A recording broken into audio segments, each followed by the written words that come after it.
Why have countries such as Japan, South Korea, and Taiwan transitioned to democracy as their economies grew, whereas China, Vietnam, and Cambodia did not? That's the question at the heart of Joseph Wong's new book. It's called From Development to Democracy: The Transformations of Modern Asia. Co-authored with Dan Slater, Professor Wong teaches political science and is the Roz and Ralph Halbert Professor of Innovation at the University of Toronto's Munk School of Global Affairs and Public Policy, and he joins us now. Joe, good to have you back in that chair. Terrific. Thank you. I'm thrilled to be here. I want to start with this. This book was 10 years in the making. How come? Well, it began around about 10 years ago. Dan and I met for the first time, and he was presenting a paper on strong state democratization and the prospects of democracy in places like Singapore and Malaysia. Strong states. Strong states. And I was writing a paper on Taiwan and South Korea, and the two of us met at a conference. We had known of each other for years, and we decided to start working together on this. And we wrote a paper, actually, the first paper version of this, which we published in 2013, we wrote in a cafe in Madison, Wisconsin over one weekend. And we actually wrote 18,000 words. Why Madison, Wisconsin? Well, that's where we both went to school. I did my okay. PhD there. He did his undergrad there, and we thought that would be a great place to do this. And it was like, sort of like we had our laptop set up in a cafe, like Battleship, that game. And we ended up writing 18,000 words in one weekend, and we thought there might be something here. And so about a year after that, after the article came out, Princeton University Press came on board and asked if we wanted to write a book version of the article, and that's when we set out to do it. And it took 10 years because, frankly, the region was just changing so much. When we had first planned to have the book go to the press about 5 years ago, China looked very different than it does today. Myanmar was still under the rule of a democratically elected Aung San Suu Kyi. And I think in many ways our conclusions would have been very different had the book come out 5 years before. So it took a while for us to just keep pace with the kind of transformations that are occurring in the region. And maybe ultimately a good thing that it did take as long as it did, because you might have written a different book 5 years ago. I think so, and I think the timing, frankly, couldn't be better. I mean, the debate right now and the showdown between authoritarianism and democracy is a debate that is raging, and the consequences couldn't be, more serious than they are now. So it's a good time for the book to come out. Well, let's compare and contrast then, because you do tell us in the book that as countries move towards democracy, some of them start in positions of strength, some of them start in positions of weakness. Ultimately, they can get to the same place. What's the difference between whether you start as a strong country or a weak country? Well, the basic argument of the book is that, at least in the Asia region, and we have found similar patterns in other parts of the world and at different times as well, that when you have a strong state undergirded by strong state institutions, a record of economic development, and importantly, a strong political party, that transitions that are initiated by those kinds of regimes and under those conditions actually lead to more stable democratic transitions, more resilient democracies over the longer term. What's the best example in your view of that? The best example, and what really sort of features centrally in the book, is the case of Taiwan. If we go back and you look at the history of Taiwan's political development, this was a regime in the 1970s and early 1980s that by any measure was one of the most autocratic and efficiently autocratic regimes around. And then in the mid-1980s, the opposition movement begins to foment and gain some strength. And in 1986, you have opposition leaders forming a political party called the Democratic Progressive Party, the DPP. And it was formed illegally, actually, because Taiwan was still under martial law. And at that moment, most observers around the world who watched Taiwan politics assumed that the incumbent regime, the KMT or the Kuomintang, would do what all autocratic regimes do when an opposition starts to form, which is to crush them. Right, to crush them. And this is what they had done for decades, and had done, from the point of view of an autocrat, done very, very effectively. But what we actually see is the regime standing down. And a year later, martial law being lifted, and the introduction of elections in the early 1990s, and the first full and free and fair presidential elections in 1996. And so we begin to see a transition to democracy. What was puzzling And what is at the core of this book then is, why would a regime concede democracy, as the KMT did in the 1980s and late 1980s into the 1990s? Why would a regime concede democracy when it was so strong? And what's the answer? The argument that we make in the book is that when regimes can see on the horizon darker clouds looming, that is to say, they're receiving signals that they've passed their apex of power, but they're still very powerful, they're credible, they have a credible track record of economic development. Under those conditions, those regimes that are confident that if they were to have elections, they would win, confident that if they were to usher in democracy, the political economy would remain stable. Under those conditions, strong parties, strong state regimes can concede democracy and concede a very stable democratic transition. The flip side of your argument, though, is, well, let's go back 40 years, Ferdinand Marcos in the Philippines. Yeah. I mean, he thought that's where he was. Right. He called an election, didn't work out. That's right. That's So, right. I mean, that's potentially one argument for why a lot of places will not risk the way you have just described. Yeah, and so that's right. And the Marcos story, I think, is really important. In fact, we begin the book in a very kind of simple narrative form about what we see as a democracy through weakness scenario versus, say, what we argue as a democracy through strength scenario. And the Marcos example is a perfect example of a regime that had become so weakened, right, that had passed its best before date, if you will, and such that by the time that Marcos initiates any form of political liberalization, it becomes very clear that actually the regime is so thoroughly delegitimated that he really has only one option, which is to flee the country. And this is what we mean by democracy through weakness, a democracy that ultimately emerges from the ashes of a collapsed autocratic regime, but one that is ultimately, and certainly history has, I think, demonstrated, that those kinds of transitions actually result in very unstable democratic transitions. And yet, who's the head of Philippines today? That's right. That's right. Well, that's right. I mean, this is electoral politics electoral politics are electoral politics. And you will see in many cases as well a kind of authoritarian nostalgia. And so it's not entirely surprising. And again, I think that in many ways that just demonstrates the kind of the quality of democracy that you want to see ensue. And if you compare that, for instance, with what we see in Japan, Taiwan, and South Korea, those are really enviable democracies, right? On objective measures, on democracy indices and so forth. These are places that are stable political orders in which we've also seen continued, economic prosperity. What do you think the special sauce is in those cases that you just mentioned, which is apparently absent from other places which have yet to figure it out? Well, in the book, we have 12 cases that we look at, and we divide them into 4 clusters of cases. And the examples of Taiwan, South Korea, and Japan are what we call the developmental statist cluster. And these are a distinctive group of political economies in the sense that they are high-growth economies in the post-war period. They're undergirded by what many refer to as a developmental state. So you have a bureaucracy that is very strong, very capable, very intent on growing their economies. These are political economies that have done a good job in reducing poverty, in promoting more rather than less inclusive economic development. And at the helm are strong political parties, right? And a strong ruling regime during the autocratic period. And so this really sets the stage then for a regime, again, that sees these signals of darker clouds on the horizon, electoral signals, maybe the rise in contentious politics and so forth.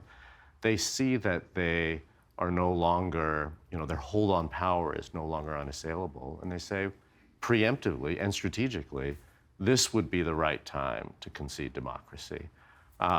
But this is a unique group of cases because, for all of the reasons I've just stated, high growth, strong states, strong parties. Well, you've led me nicely to where I want to go next, which is China. And that is, you've basically put out a list there of all the things that China has: strong bureaucracy, strong institutions. They've done an incredible job reducing poverty for hundreds of millions of people, a strong regime, and yet the final thing on that checklist, and therefore a preparedness or a willingness to Yeah. take a risk on democracy. That one clearly isn't there for China yet. Why not? Yeah. This is a question I think that perplexes a lot of people. And indeed, when we were writing the book, China is such an important case. And we wanted to be sure that this was not a book solely about China. And the press was very clear as well. Princeton University Press, which published it, was very clear that they were not necessarily interested in a book solely about China. So China was going to be one of 12 cases. But it's such an important case. It's such an outsized case in every respect. And we'd originally thought we'd write one chapter on China, but as you can imagine, it's such a big case. The history is just so long, the sort of the ups and downs and so forth are so complicated, we couldn't do that. And so we decided to write one chapter, which took us to 1989, which is important, right? Because this was a moment in June of 1989 when many people thought this was an opportunity for the regime to democratize, right? Tiananmen Square. Tiananmen Square, and that this was in many ways, for those who are proponents of democracy, that this was a lost opportunity. And the argument we make in the book is that it was indeed a lost opportunity, but it wasn't the most ideal set of circumstances for a democracy through strength scenario to unfold. Because when we look back actually at the regime in 1989, it was not a particularly strong regime. It was rife with elite conflict and elite split. China really experiences its economic takeoff after the early 1990s, so China was still relatively poor at that time. And it was only about half a generation removed from the political chaos of the Cultural Revolution, right? So this was not a regime that was in any position to concede democracy through strength. Not then, but Not today then, it is. but today. And so that's where we end off on the book, right? Is the argument or the suggestion that if China were to democratize today, if the Chinese Communist Party were to initiate, for instance, a democratic transition, that it would fulfill all the criteria of a democracy through strength scenario. That it's inconceivable that if the CCP, at least in our view, if the CCP were to initiate free and fair elections, that there would be any viable challengers that could unseat the CCP from power. So, there's a way in which one can make the argument, actually, that democracy and democratization is incentive compatible with these regimes. It makes sense. It's in their self-interest to democratize from a position of strength. And so China is what we call a prime candidate for precisely this kind of political transformation to occur. Which people have been saying for 3 or 4 decades. People have been saying for 3 or 4 decades, but I think that we're in many ways, I think we're looking in the wrong places. I think, sadly, and ultimately erroneously, I think we're all looking for democracy to emerge from a collapsed CCP. Right? When you think about and you read and you contemplate what many China watchers are saying around the world, it's this presumption that democracy can only emerge in China if and when the CCP regime collapses, or if and when the economy collapses. In other words, Neither are about to happen. Neither are about to happen. Frankly, in terms of a collapsed China, this would be an awful, from a purely humanitarian point of view, right? We're talking about close to 1.5 billion people. This would be really calamitous for a lot of people. Its economy collapsing would not only be economically calamitous for 1.5 billion, it would have reverberations around the world. Like the rest of the world would feel this as well. So I think in many ways, by looking for democracy to emerge in China from the only way in which democracy can emerge is from a collapsed regime, is actually looking in the wrong places. And so as we contemplate this, I'm not so sure for 3 or 4 decades we've been looking for democracy through strength in China. I think we've been looking for democracy through collapse in China. The opportunity that is before us is to make the argument, as we do in the book, that actually democratizing from a position of strength, to leverage, the CCP's extraordinary track record and so forth, may actually result in a fairer, liberal democracy, and one in which we might even see the CCP remain in power, but as a democratically elected government. Here's a quote from your book that speaks to that. Sheldon, if we can. Strong parties are national parties. This party machinery can be converted and deployed in democratic electoral competition after authoritarian controls are lifted. Although democratic concessions always entail risks, the robustness of a built ruling party infrastructure mitigates those risks. Individual party members might defect to other parties or run as independents under democracy, but the party is virtually certain to live on as an authoritarian successor party when democracy is conceded by an authoritarian regime that is still strong.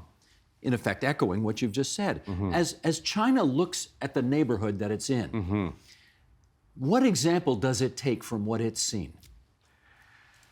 Yeah, that's a very good question. When we've talked about this thesis in China, and some people may be surprised that we've been able to give talks on this topic in China, even though it is an argument ultimately about democratizing China. It's an argument that is a little different, right? It's not about wishing the collapse of the regime. It's instead trying to convince the regime that by creating a more fair, liberal, democratic system, it's actually incentive compatible. It actually serves the interests of the ruling party. And we point to examples like Taiwan, South Korea, Japan, as we also argue in the book, a place like Indonesia, which is a large country, not unlike China, with separatist impulses on the periphery and so forth. When we point to those examples where you can introduce democracy and yet the regime stays, or the incumbent party stays relevant, if not actually staying in power. Unfortunately, I think in China, oftentimes, they'll look westward and they'll point to the former Soviet Union. And they'll say, no, actually, the lessons we learn from our neighborhood is that when you democratize, you actually unleash political chaos and you create political economic instability, and you derail all of the developmental ambitions that the regime might have. I think that's the wrong lesson to take. And we have suggested to our colleagues, our friends, our interlocutors in China, that actually the Soviet example, or the collapse of the former Soviet Union, is a great example, actually, of a regime that simply waited too long. Right? That by the time Glasnost and Perestroika were unleashed, it wasn't Perestroika and Glasnost that caused the regime to collapse. Rather, they just simply revealed the internal rot that had already besought the regime and accelerated in many ways the collapse of the regime. So the lesson actually to be learned from that neighbor is don't wait too long. Right? Democratize when you are in a position of strength, when you have what we call victory confidence and stability confidence. The confidence that if you were to democratize, it would not necessarily spell the end of the regime, or it would not spell the end of the ruling party.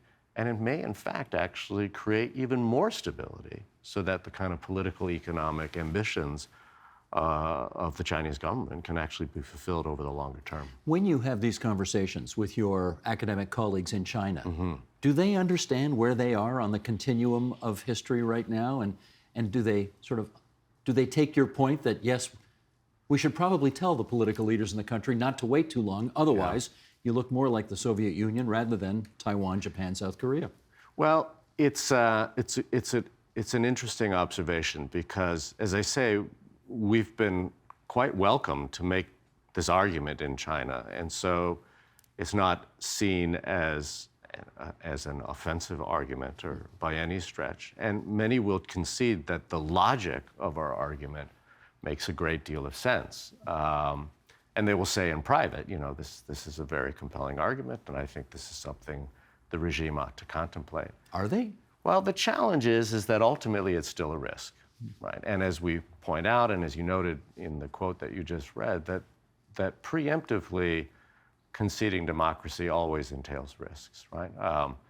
James Scott, a very prolific political scientist and anthropologist, once referred to this as democracy ushering, quote unquote, the inconvenience of losing. There's the chance that you might lose, right? And that's the whole point of democracy. Inconvenience of losing. The inconvenience of losing. And that's the whole point of democracy. And so when push comes to shove, people, it's a theory about how political elites and political parties might behave.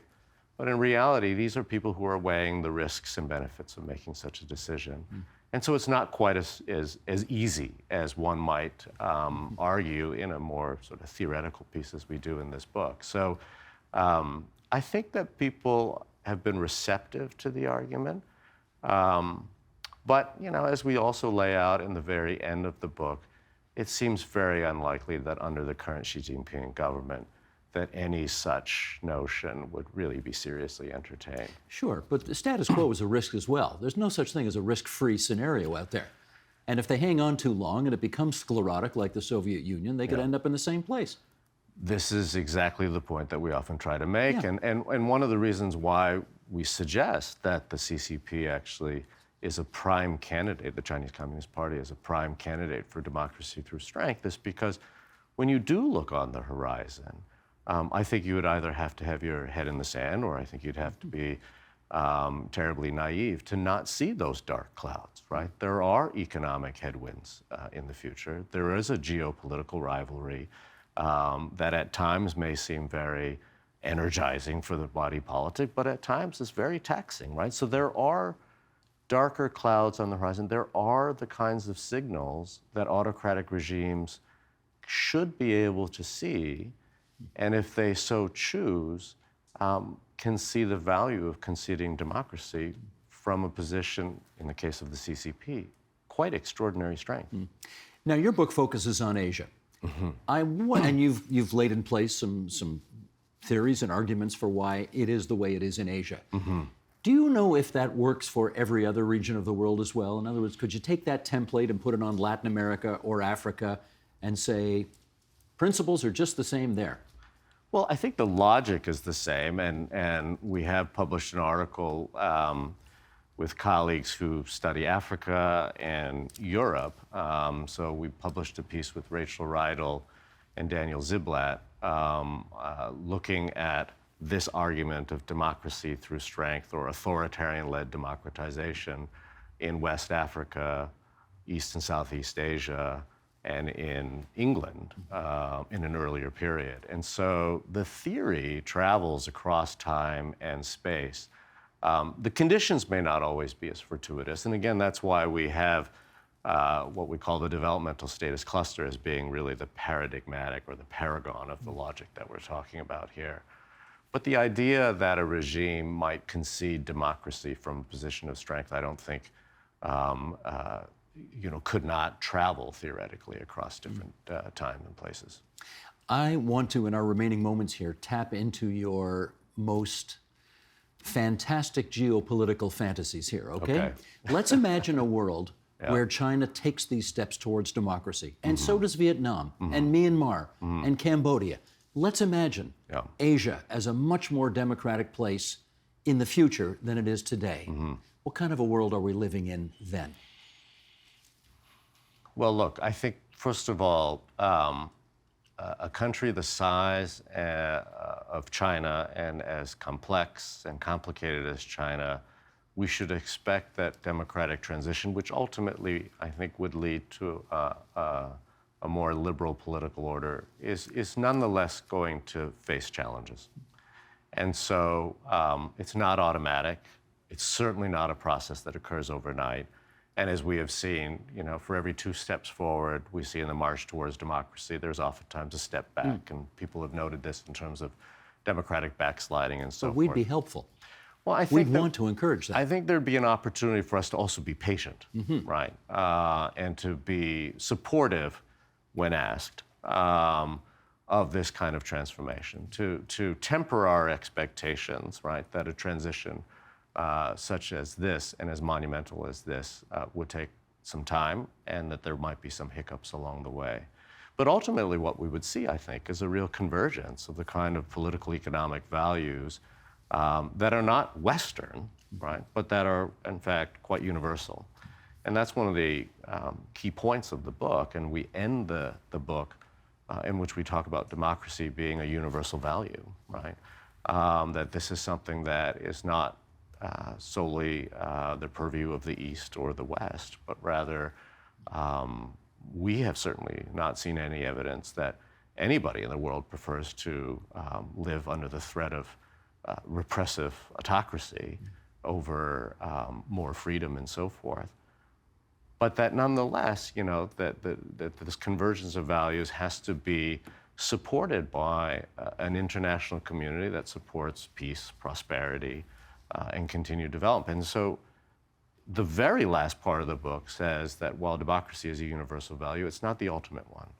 The ultimate value is one in which we have people who enjoy the benefits of peace, prosperity, inclusive economic growth, and so forth. And the promise of democracy, frankly, relies on the continued deliverance of that. So while we may see a more peaceful, a less tense geopolitical community, it does not absolve us of really working on the challenges that allows democracies to endure. And that's about a peaceful coexistence. It's about continued economic prosperity and shared and inclusive growth. That's the big challenge before us. I look forward to reading the sequel in 25 years when all of that happens. Terrific, thank you. From Development to Democracy, The Transformations of Modern Asia, along with Dan Slater, Joseph Wong, the author. Thanks so much, Joe. Thank you. The Agenda with Steve Paikin is made possible through generous philanthropic contributions from viewers like you. Thank you for supporting TVO's journalism.